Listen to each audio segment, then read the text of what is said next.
Guys welcome to the channel. ನೀವು ನೋಡ್ತಾ ಇರುವಂತದ್ದು ಹೊಸ ರಾಯಲ್ ಎನ್ಫೀಲ್ಡ್ ನ ಕಾಂಟಿನೆಂಟಲ್ GT 750. ಮಳೆ ಶುರುವಾಯ್ತು, ಮಾತು ಶುರುವಾಗ್ಲಿ. ಕಾಂಟಿನೆಂಟಲ್ GT 650 ನಾವು ನೋಡಿದ್ವಿ, ಇಲ್ಲಿದೆ. ಸೊ ಇಷ್ಟು ದಿನ ನಾವು GT 650 ಅಂದ್ರೆ ಎಲ್ರಿಗೂ ತುಂಬಾ ಇಷ್ಟ, ತುಂಬಾ ಜನ ಅದನ್ನ ನೋಡಿದ್ದಾರೆ. ಅದು ಈ ಬೈಕ್ ಸ್ವಲ್ಪ ಮಾಡಿಫೈ ಮಾಡಿದ್ದಾರೆ. ಇದು ಯಾಕೆಂದರೆ ಟ್ರ್ಯಾಕಲ್ಲಿ ಓಡಿಸೋದಕ್ಕೋಸ್ಕರ ಮಾಡಿಫೈ ಮಾಡಿರೋಂಥದ್ದು. ಆದಷ್ಟು ವೆಯ್ಟ್ ಕಮ್ಮಿ ಮಾಡೋದಕ್ಕೆ ನೋಡಿದ್ದಾರೆ.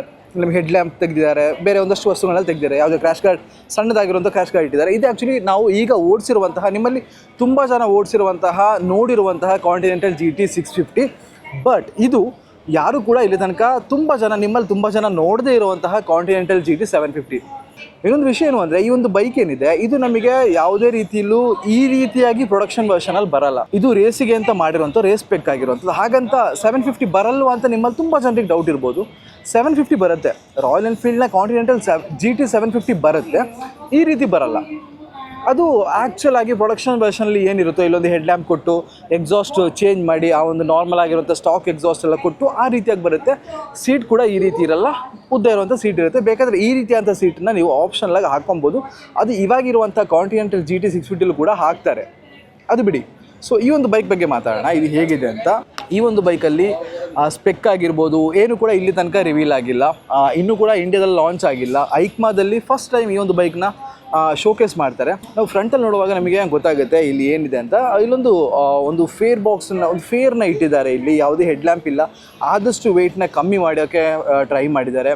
ಹಾಗಾಗಿ ನಮಗೆ ಅಲ್ಲಿದ್ದಂತಹ ಎಲ್ಲ ವಸ್ತುಗಳನ್ನ ತೆಗೆದುಹಾಕಿದ್ದಾರೆ. ಇನ್ಸ್ಟ್ರೂಮೆಂಟ್ ಕ್ಲಸ್ಟರ್ ಮಾತ್ರ ನಮಗೆ ಇಲ್ಲಿ ನೋಡ್ಬೋದು. ನಾರ್ಮಲ್ ಆಗಿ ಈಗಿರುವಂಥ GTಯಲ್ಲೂ ಕೂಡ ಇದೇ ರೀತಿಯಾದಂಥ ಇನ್ಸ್ಟ್ರೂಮೆಂಟ್ ಕ್ಲಸ್ಟರ್ನ ನಾವು ನೋಡ್ತೀವಿ. ಇಲ್ಲಿ ನಾನು ನಿಮಗೊಂದು ವಿಷಯ ತೋರಿಸ್ಬೇಕು. ಹ್ಯಾಂಡಲ್ ಡ್ಯಾಂಪರ್ಸ್ ಅಂತ ಕರೀತಾರೆ. ಇಲ್ಲಿ ನಮಗೆ ಫೇರ್ ಬಾಕ್ಸ್ ಇರೋದ್ರಿಂದ ನಮಗೆ ಇದನ್ನು ತೋರಿಸೋಕ್ಕಾಗ್ತಿಲ್ಲ. ಸೊ ಹಾಗಾಗಿ ಇದೇ ವಿಷಯನ ನಾನು ನಿಮಗೆ ಇನ್ನೊಂದು ಬೈಕಲ್ಲಿ ತೋರಿಸ್ತೀನಿ. ಅದು ಬೇರೆ ಯಾವುದೂ ಅಲ್ಲ, ಇಲ್ಲಿದೆಯಲ್ಲ ಈ ಒಂದು ಬೈಕ್. ಸೊ ಈ ಒಂದು ಹ್ಯಾಂಡಲ್ ಡ್ಯಾಂಪರ್ಸ್ನ ಕೆಲಸ ಏನು ಅಂದರೆ, ಟ್ರ್ಯಾಕಲ್ಲಿ ತುಂಬ ಸ್ಪೀಡಾಗಿ ಓಡಿಸುವಾಗ ನಾವು ಇದನ್ನು ತಿರುಗಿಸ್ಬೋದು. ಇದನ್ನು ಈ ರೀತಿಯಾಗಿ ತಿರುಗಿಸಿದಾಗ 5 ಸ್ಟೆಪ್ ಅಡ್ಜಸ್ಟ್ಮೆಂಟ್ ಇದೆ ನಮಗೆ ಇದರಲ್ಲಿ. 1 2 3 4 5 ಅಂತ. ಸೊ ನಾವು ಈ ಕಡೆ ತಿರುಗಿಸ್ತಾ ಹೋಗ್ತಾ ಹ್ಯಾಂಡ್ಲ್ ತುಂಬ ಸ್ಟಿಫ್ ಆಗುತ್ತೆ, ಆ ಒಂದು ವ್ಯಾಬ್ಲಿಂಗ್ ಎಲ್ಲ ಬರಲ್ಲ. ಸೊ ಹಾಗಾಗಿ ರೇಸಲ್ಲಿ ಓಡಿಸುವಾಗ ಬೈಕ್ ತುಂಬ ಸ್ಟೇಬಲ್ ಆಗಿರುತ್ತೆ. ಅದಕ್ಕೋಸ್ಕರ ಇದನ್ನು ಆ್ಯಡ್ ಮಾಡಿದ್ದಾರೆ. ಸೊ ನಾನು ಆವಾಗಲೇ ಹೇಳಿದ್ದೀನಲ್ಲ, ಇದು ಆ್ಯಕ್ಚುಲಿ ರೇಸ್ ಪೆಕ್ ಎಡಿಷನ್, ಇದು ರೇಸ್ ಪೆಕ್ ಬೈಕ್ ಇದು. ಹಾಗಾಗಿ ಇದರಲ್ಲಿ ಹ್ಯಾಂಡಲ್ ಡ್ಯಾಂಪರ್ಸ್ನ ಕೂಡ ಆ್ಯಡ್ ಮಾಡಿದ್ದಾರೆ. ಅದು ನಮಗೆ ಇಲ್ಲಿ ಸಿಗುತ್ತೆ. ಅದು ಬಿಟ್ಟು ಇದಕ್ಕೆ ಟ್ರ್ಯಾಕಿಗೆ ಬೇಕಾದಂಥ ಟ್ರ್ಯಾಕ್ ಪರ್ಪಸ್ ಟೈರ್ನೇ ಹಾಕಿದ್ದಾರೆ. ನಮಗೆ JK ಟೈರ್ನ ಒಂದು ಟೈರ್ನ ಇದರಲ್ಲಿ ಹಾಕಿದ್ದಾರೆ ಅಂತ ಹೇಳ್ಬೋದು. ಟ್ಯೂಬ್ಲೆಸ್ ಟೈರ್ ಇದು. ಇದರ ಒಂದು ಪ್ರೊಫೈಲ್ ಬಗ್ಗೆ ಮಾತಾಡಬೇಕಾದ್ರೆ ಫ್ರಂಟಲ್ಲಿ 110 ಸೆಕ್ಷನ್ ಒಂದು ಟೈರ್ನ ಇಟ್ಟಿದ್ದಾರೆ. ಸೊ ನಮಗೆ GTಲಿ 100 ಸೆಕ್ಷನ್ 100/80 ಇರುತ್ತೆ. ಇದರಲ್ಲಿ ನಮಗೆ 110 ಇದೆ. 18 ಇಂಚಿನ ವೀಲ್ಸ್ ನಮಗೆ ಇಟ್ಟಿದ್ದಾರೆ.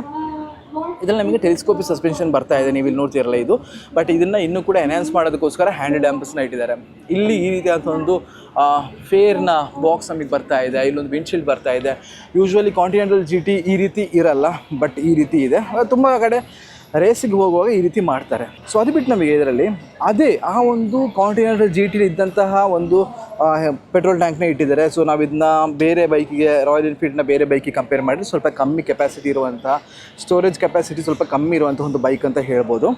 ಇಲ್ಲಿ ನಮಗೆ ಈ ರೀತಿಯಾದಂಥ 2 ವೈಟ್ ಸ್ಟ್ರೈಪ್ ಸಿಗ್ತಾ ಇದೆ. ಇಲ್ಲಿ ಫ್ಯೂಯಲ್ ಲಿಡ್ ನಮಗೆ ಇದರಲ್ಲಿ ಸಿಗ್ತಾ ಇದೆ. ಶೋ ಅದು ಸಸ್ಪೆನ್ಷನ್ ನಮಗೆ ಇದರಲ್ಲಿ ಸಿಗುತ್ತೆ, ನೋಡ್ತಿರಲ್ಲ ಇಲ್ಲಿ ಶೋ ಅಂತ ಬರ್ದಿದ್ದಾರೆ ನೋಡಿ. ಸೊ ಇದು ಅಡ್ಜಸ್ಟಬಲ್ ಸಸ್ಪೆನ್ಷನ್, ನಮಗೆ ಬೇಕಂತ ರೀತಿಯಲ್ಲಿ ಪ್ರೀಸೆಟ್ ಎಲ್ಲ ಮಾಡ್ಕೊಬೋದು. ರಿಬೌಂಡ್ ಎಲ್ಲ ನಮಗೆ ಬೇಕಂತ ರೀತಿ ಇದು ಅಡ್ಜಸ್ಟ್ ಮಾಡ್ಕೊಬೋದು. ಇಲ್ಲಿ ನಮಗೆ ಡಿಜಿಟಲ್ ಪ್ಲಸ್ ಅನಲಾಗ್ ಇರುವಂತಹ ಒಂದು ಇನ್ಸ್ಟ್ರೂಮೆಂಟ್ ಕ್ಲಸ್ ನಮಗೆ ಇಲ್ಲಿ ಸಿಗ್ತಾ ಇದೆ. ಸೊ ಫ್ಯೂಯಲ್ ಆಗಿರ್ಬೋದು, ಬೇರೆ ವಿಷಯಗಳಲ್ಲಿ ನಮಗೆ ಡಿಜಿಟಲ್ ಸಿಕ್ಕಿದ್ರೆ, ಸ್ಪೀಡೋಮೀಟರ್ ಮಾತ್ರ ನಮಗೆ ಅನಲಾಗಲ್ಲಿ ಸಿಗ್ತಾ ಇದೆ. ಪರ್ಸನಲಿ ನನಗೆ ಈ ರೀತಿಯಾದಂಥ ಒಂದು ಇನ್ಸ್ಟ್ರೂಮೆಂಟ್ ಕ್ಲಸ್ ತುಂಬ ಇಷ್ಟ. ತುಂಬ ಜನರಿಗೆ ಡಿಸ್ಪ್ಲೇ ಇರಬೇಕು, ಫುಲ್ ಡಿಜಿಟಲ್ ಡಿಸ್ಪ್ಲೇ ಇದೆ, ತುಂಬ ಜನರಿಗೆ ಇಷ್ಟ ಆಗುತ್ತೆ. ಬಟ್ ನನಗೆ ಇದು ತುಂಬ ಇಷ್ಟ ಆಗುತ್ತೆ. ಇನ್ನು ಹಿಂದಕ್ಕೆ ಬರೋ ಸೀಟ್ ಬಗ್ಗೆ ಮಾತಾಡೋಣ. ಈ ಒಂದು ಬೈಕಲ್ಲಿ ನಮಗೆ ಸಿಂಗಲ್ ಸೀಟ್ ಸಿಗ್ತಾ ಇದೆ. ಇಲ್ಲೊಂದು ಸೀಟ್ ಕವಲ್ನ ಇಟ್ಟಿದ್ದಾರೆ. ಸೊ ಪ್ರೊಡಕ್ಷನ್ ವರ್ಷನಲ್ಲಿ ಏನಾಗುತ್ತೆ ಅಂದರೆ, ನಮಗೆ ಇದು ಲೆಂತಿ ಇರುವಂಥ ಒಂದು ಸೀಟ್ ಬರುತ್ತೆ. ಸೊ ಇಲ್ಲಿ ಸೀಟ್ ಕವಲ್ ಎಲ್ಲ ಬೇಕಾದ್ರೆ ನಾವು ಆಕ್ಸೆಸರಿ ಆಗಿ ಈ ಒಂದು ಸೀಟ್ನ ಹಾಕೊಬೋದು. ನಮಗೆ ಈ ಒಂದು ಇದೆಲ್ಲ ಸ್ವಲ್ಪ ಉದ್ದಕ್ಕೆ ಬರುತ್ತೆ. ಇದರಲ್ಲಿ ಹೇಳಬೇಕಂತ ಮತ್ತೊಂದು ವಿಷಯ ಏನಂದರೆ, ಇದು ಆ್ಯಕ್ಚುಲಿ ಬ್ರ್ಯಾಂಡ್ ನ್ಯೂ ಆಗಿರುವಂಥ ರಾಯಲ್ ಎನ್ಫೀಲ್ಡ್ನ ಎಂಜಿನ್. ಇದು 750cc ಎಂಜಿನ್ ನಮಗೆ ಇದರಲ್ಲಿ ಸಿಗುತ್ತೆ. ಸೊ ಪವರ್ ಸ್ವಲ್ಪ ಜಾಸ್ತಿನೇ ಇರುತ್ತೆ. ಇವಾಗ 650cc ಏನಿದೆ 48 bhp ಪವರ್ ಪ್ರೊಡ್ಯೂಸ್ ಮಾಡ್ತಾ ಅನ್ಸುತ್ತೆ ನನಗೆ, ಅರೌಂಡ್ 48 ಅಂತ ಅನ್ಸುತ್ತೆ. ಸೊ ಇದು ಆ್ಯಕ್ಚುಲಿ ಇನ್ನೊಂದು 10 bhp ಪವರ್ ಜಾಸ್ತಿ ಮಾಡ್ಬೋದು. ಹಾಗಾಗಿ ಆ ಒಂದು ಒಂದು ಪುಲ್ಲಿಂಗ್ ಆಗೋದು ತುಂಬ ಚೆನ್ನಾಗಿರುತ್ತೆ. ಈ ಒಂದು ಬೈಕನ್ನು ಓಡಿಸಿರುವಂಥ ರೇಸರ್ಸ್ನ ಇಲ್ಲೇ ಮಾತಾಡ್ಸಿದ್ವಿ. ಅವರ ಪ್ರಕಾರ ಈ ಒಂದು ಬೈಕಲ್ಲಿ ಟಾರ್ಕ್ ಜಾಸ್ತಿ ಇರುತ್ತೆ. ಸೊ ಯಾವಾಗ ನೀವು ಆ ಒಂದು ಎಕ್ಸಲೇಟರ್ನ ಓಪನ್ ಮಾಡ್ತಿರೋ ಆವಾಗ ಸಿಕ್ಕಾಪಟ್ಟೆ ಟಾರ್ಕ್ ಇದೆ ಅಂತ ಹೇಳ್ತಾರೆ. ಸೊ ತುಂಬ ಚೆನ್ನಾಗಿರುತ್ತೆ, ಓಡ್ಸೋಕೆ ತುಂಬ ಮಜಾ ಬರುತ್ತೆ, ಬಟ್ ಅಷ್ಟೇ ಕೇರ್ಫುಲ್ ಆಗಿರಬೇಕಾಗುತ್ತೆ. ಇನ್ನು ಈ ಒಂದು ಎಕ್ಸಾಸ್ಟ್ ಬಗ್ಗೆ ಮಾತಾಡಬೇಕು. ಇದ್ರಲ್ಲಿ ನಮಗೆ ಡ್ಯುಯಲ್ ಎಕ್ಸಾಸ್ಟ್ ಬರುತ್ತೆ. ನಾನು ನಿಮಗೆ ತೋರಿಸ್ತೀನಿ. ಎರಡೂ ಕಡೆ ಕೂಡ ನಮಗೆ ಒಂದು ಎಕ್ಸಾಸ್ಟ್ ಇದೆ. ರೇಸಿಗೆ ಅಂತ ಟ್ರ್ಯಾಕಿಂಗ್ ಅಂತ ಇರುವಂಥ ಒಂದು ಎಕ್ಸಾಸ್ಟ್ ಇದು.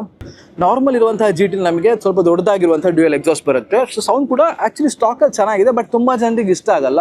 ಅವ್ರು ಏನು ಮಾಡ್ತಾರೆ ಅಂದರೆ ಅದನ್ನು ತಗೊಂಡೋಗಿ ಸ್ವಲ್ಪ ಬೇರೆ ರೆಡ್ ರೋಸಸ್ ಆಗಿರ್ಬೋದು ಬೇರೆ ಎಲ್ಲ ಹಾಕ್ತಾರೆ. ಅದು ಅವ್ರಿಗೆ ಬಿಟ್ಟಿದ್ದು, ಬಟ್ ಲೀಗಲ್ ಅಲ್ಲ ಅದು.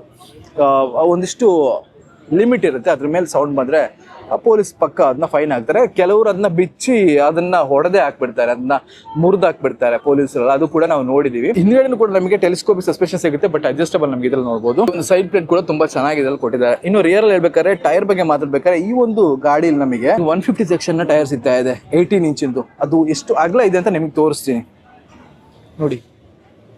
ಇಷ್ಟು ಅಗಲ ಇರುವಂಥ ಒಂದು ಟೈರ್ ನಮಗೆ ಇದ್ರಲ್ಲಿ ಕೊಟ್ಟಿದ್ದಾರೆ. ಇದಿಷ್ಟು ರಾಯಲ್ ಎನ್ಫೀಲ್ಡ್ ಕಾಂಟಿನೆಂಟಲ್ GT ಇದು. ನಾನು ಅವಾಗಲೇ ಹೇಳಿದ್ದೀನಿ, ಸ್ಪೆಕ್ ಎಲ್ಲ ಇದ್ರದ್ದು ಜಾಸ್ತಿ ಅನ್ವೀಲ್ ಆಗಿಲ್ಲ, ಬಟ್ ಬೈಕ್ ಅಂತೂ ನೋಡೋದಕ್ಕೆ ಸೂಪರ್ ಕೂಲ್ ಆಗಿದೆ. ನೋಡ್ತಿರಲ್ಲ ಇದು. ನನ್ನ ಪ್ರಕಾರ ಹೇಳೋದಾದ್ರೆ ಇದು ಆಕ್ಚುಲಿ ಆದಷ್ಟು ಬೇಗ ಇಂಡಿಯಾದಲ್ಲಿ ಲಾಂಚ್ ಮಾಡ್ತಾರೆ. ಈ ಒಂದು ಹ್ಯಾಂಡ್ ಬಾಸ್ ಬಗ್ಗೆ ಮಾತಾಡ್ಬೇಕಾದ್ರೆ ಕ್ಲಿಪ್ ಆನ್ ಹ್ಯಾಂಡ್ ಬಾಸ್ ನಮಗೆ ಇಲ್ಲಿದೆ. ಇದರ ಸೀಟಿಂಗ್ ಪೊಸಿಷನ್ ಬಗ್ಗೆ ನಾನು ಮಾತಾಡಲೇಬೇಕು. ಇದ್ರ ನಾನು ಮಾತಾಡಿದ್ನಲ್ಲ, ಅವ್ರು ಆಕ್ಚುಲಿ ಹೇಳಿದ್ದೇನೆಂದ್ರೆ ಇದು ಇನ್ನೂ ಸ್ವಲ್ಪ ಆರಾಮ್ ಅನ್ಸುತ್ತೆ. ಆ ಒಂದು ಗಾಡಿ ಓಡಿಸೋದಕ್ಕಿಂತ ಇದು ಸ್ವಲ್ಪ ಆರಾಮ್ ಅನ್ಸುತ್ತೆ, ಸ್ವಲ್ಪ ಅಗ್ರೆಸಿವ್ ಅನ್ಸುತ್ತೆ, ಜಾಸ್ತಿ ಸ್ವಲ್ಪ ಲೀನ್ ಮಾಡ್ಬೋದು. ಅಂಡ್ ಟೋಟಲ್ ಹೇಳ್ಬೇಕಂದ್ರೆ ಟ್ರ್ಯಾಕಲ್ಲೆಲ್ಲ ಓಡಿಸೋದಕ್ಕೆ ತುಂಬಾ ಚೆನ್ನಾಗಿರುತ್ತೆ. ಈ ಒಂದು ಬೈಕ್ ಬಗ್ಗೆ ಮಾತಾಡ್ಬೇಕಾದ್ರೆ ನಂಗೆ ಆಕ್ಚುಲಿ ತುಂಬಾ ಪರ್ಸನಲ್ ಆಗಿ ತುಂಬಾ ಫೇವ್ರೇಟ್ ಆಗಿದ್ದಂತಹ ಒಂದು ಬೈಕ್ ರಾಯಲ್ ಎನ್ಫೀಲ್ಡ್ನ GT 650 ಅನ್ನೋಂಥದ್ದು. ಬಟ್ ನಾನು ಯಾವಾಗ ಬೈಕ್ ತಗೊಳ್ಳೋಕೆ ಹೋದ್ನ ಅದನ್ನೇ ಆಕ್ಚುಲಿ ಬುಕ್ ಮಾಡಬೇಕು ಅಂತ ಹೋಗಿದ್ದು. ಬಟ್ ಅಲ್ಲಿ ಓಡಿಸಿದ್ಮೇಲೆ ನಂಗೆ ಅನಿಸ್ತು ನನ್ನ ಪರ್ಪಸ್ಸಿಗೆ ಅದೆಲ್ಲ ಅಷ್ಟು ಸಾಕಾಗಲ್ಲ ಅಂತ. ಯಾಕೆಂದರೆ ನನ್ನ ಆಫೀಸ್ ಇರೋದು ಬ್ಯಾಂಗ್ಳೂರಲ್ಲಿ, ಮನೆಗೆ ಹೋಗ್ಬೇಕಂದ್ರೆ 300-350 ಕಿಲೋಮೀಟರ್ ಹೋಗಬೇಕು. ಆ ಒಂದು ಟೈಮಲ್ಲಿ ನಾವು GT ತಗೊಂಡು ಹೋದ್ರೆ ಗ್ಯಾರಂಟಿ ನಮ್ಮ ಕೈನೂ ಬಿದ್ದೋಗುತ್ತೆ, ನಮ್ಮ ಬೆನ್ನು ಬಿದ್ದೋಗುತ್ತೆ. ಯಾಕೆಂದರೆ ಲಾಂಗ್ ಡ್ರೈವಿಗೆ ಅಂತ ಮಾಡಿರುವಂತಹ ಒಂದು ಬೈಕ್ ಅಲ್ಲ ಕಾಂಟಿನೆಂಟಲ್ GT 650 ಅನ್ನೋಂಥದ್ದು, ಇಲ್ಲ ಕಾಂಟಿನೆಂಟಲ್ GT ಅನ್ನೋಂಥದ್ದು. ಅದು ನಮಗೆ ಶಾರ್ಟ್ ಆಗಿ ಒಂದು ಕೆಫೆ ರೇಸರ್, ಅದು ಒಂದು ಶಾರ್ಟ್ ಡಿಸ್ಟೆನ್ಸ್ ರೈಡಿಗೆ ಹೋಗಿ ಬರೋದಕ್ಕೆಲ್ಲ ಚೆನ್ನಾಗಿದೆ. ಈಗ ಒಂದು ಮನೆಯಿಂದ ಆಫೀಸಿಗೆ ಹೋಗೋದಕ್ಕೆ, ಇಲ್ಲ ಅಲ್ಲಿಂದ ರಿಟರ್ನ್ ಬರೋದಕ್ಕೆಲ್ಲ ಚೆನ್ನಾಗಿರುವಂಥ ಒಂದು ಬೈಕ್ ಅದು. ಅದನ್ನು ಲಾಂಗ್ ರೈಡಿಗೆಲ್ಲ ಹೋಗೋದು ಅಷ್ಟೊಂದು ಪ್ರಾಕ್ಟಿಕಲ್ ಆಗಿರೋ ವಿಷಯ ಅಲ್ಲ. ಬಟ್ ಹೋಗಲ್ವಾ ಅಂತ ಕೇಳಿದ್ರೆ ಹೋಗ್ತಾರೆ, ತುಂಬ ಜನ ಹೋಗ್ತಾರೆ. GTನ ಅಷ್ಟೊಂದು ಜಾಸ್ತಿ ಇಷ್ಟಪಡೋರು, ಇಲ್ಲ ನಂಗೆ ಅದೇ ಬೇಕು ಅಂತ ಹೇಳೋರೆಲ್ಲ ಕೂಡ ಹೋಗ್ತಾರೆ. ಆ ಒಂದು ಬೈಕ್ನ ಬೈ ಮಾಡ್ತಾರೆ, ಅದಕ್ಕೆ ಬೇಕಾದಂಥ ಒಂದು ರೀತಿ ಮಾಡಿಫಿಕೇಶನ್ ಕೂಡ ಮಾಡ್ತಾರೆ. ಕೆಲವರು ಸ್ಟಾಕಲ್ಲೇ ಕೂಡ ಹೋಗ್ತಾರೆ. ಬಟ್ ನಾನು ನೋಡಿದಂಗೆ ಜಾಸ್ತಿ ಯಾರು ಇದನ್ನು ಲಾಂಗ್ ಟ್ರಾವೆಲ್ ಡಿಸ್ಟೆನ್ಸಿಗೆ ಯೂಸ್ ಮಾಡಲ್ಲ. ಹಾಗಾಗಿ ನನಗೆ ಇದಷ್ಟೊಂದು ಪ್ರಾಕ್ಟಿಕಲ್ ಅಲ್ಲ ಅಂತ ಅನಿಸ್ತು. ಸೊ ಹಾಗಾಗಿ ನಾನು ಹೋಗಿದ್ದು ಅವಾಗಿದ್ದಂತಹ ಹಿಮಾಲಯನ್ 411 ಕಡೆಗೆ. ಆ್ಯಂಡ್ ಐ ಆಮ್ ವೆರಿ ಏನಿರ್ಬೋದು ತುಂಬ ಸ್ಯಾಟಿಸ್ಫೈ ಆಗಿದೆ ಆ ಒಂದು ಬೈಕಲ್ಲಿ. ಅಫ್ಕೋರ್ಸ್ ಎಲ್ಲ ಬೈಕಿಗೆ ಒಂದೊಂದು ಇಶ್ಯೂ ಇರುತ್ತೆ. ನನ್ನ ಹಿಮಾಲಯನ್ಗೆ ಒಂದಷ್ಟು ಇಶ್ಯೂ ಇದೆ, ಥ್ರಾಟಲ್ ಬಾಡಿ ಕಂಪ್ಲೇಂಟ್ ಆಗಿರ್ಬೋದು, ಅವೆಲ್ಲನೂ ಕೂಡ ಇದೆ. ಬಟ್ ಆದ್ರೂ ಕೂಡ ಅದೆಲ್ಲನೂ ಮೀರಿ ನಾನು ಇಷ್ಟಪಡುವಂಥ ಒಂದು ಬೈಕ್ ಅದು. ಹಾಗಾಗಿ ಏನೇ ಕಂಪ್ಲೇಂಟ್ ಬಂದರೂ ಅದನ್ನ ರೆಡಿ ಮಾಡಿಸ್ಕೊಂಡು ಮತ್ತೆ ಅದನ್ನ ಓಡಿಸುವಂಥ ವಿಷಯಗಳನ್ನ ನಾನು ಮಾಡ್ತಾ ಇರ್ತೀನಿ. ಸೊ ಇದಿಷ್ಟು ರಾಯಲ್ ಎನ್ಫೀಲ್ಡ್ GT 750 ಬಗ್ಗೆ ಆ್ಯಂಡ್ ನನ್ನ ಒಂದು ರಾಯಲ್ ಎನ್ಫೀಲ್ಡ್ ಹಿಮಾಲಯನ್ 411 ಬಗ್ಗೆ. ನಿಮಗಿದ್ರ ಬಗ್ಗೆ ಏನಿಸ್ತು ಅಂತ ಕಮೆಂಟ್ ಮಾಡಿ ಅಂತ ಹೇಳ್ತಾ ಇಲ್ಲಿಗೆ ಈ ವಿಡಿಯೋನ ಮುಗಿಸ್ತಾ ಇದ್ದೀನಿ. ಆ್ಯಂಡ್ ಹಾಗಾದರೆ ಮತ್ತೊಂದು ವಿಡಿಯೋದಲ್ಲಿ ಮತ್ತೆ ಸಿಗೋಣ ಅಲ್ವಾ. ನಮಸ್ಕಾರ.